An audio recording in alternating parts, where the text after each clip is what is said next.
ஒரு பொருளை வந்து டிவியில விளம்பரம் பண்றவன் கூட பெண்களை வச்சு விளம்பரம் பண்ணாதான் பொருள் நல்லா விற்கும். ஒரே கம்பெனிக்காரே 2 சோப்பு தயார் பண்ணான். ஒரு சோப்பு லிரில்னு ஒரு சோப்பு, இன்னொன்னு லைபாய். லைபாய் சோப்பை எப்படி விளம்பரம் பண்ணான்னா ஆம்பளைய குளிக்கிற மாதிரி காமிச்சான்.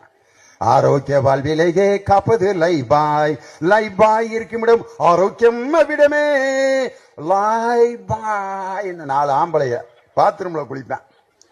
லிரில் சோப்பை எப்படி விளம்பரம் பண்ணான் தெரியுமா? ஒரு அருவியில ஒரு பெண் குளிக்கும்.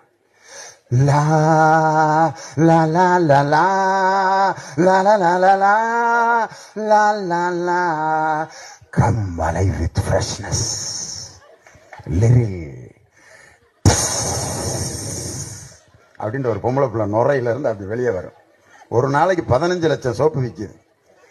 ஆம்பளையில வச்சு விளம்பரம் பண்ண லைபாய் சோப்பை முனியாண்டி விலாசில கை கழுவுற இடத்துல வச்சிருக்கான்.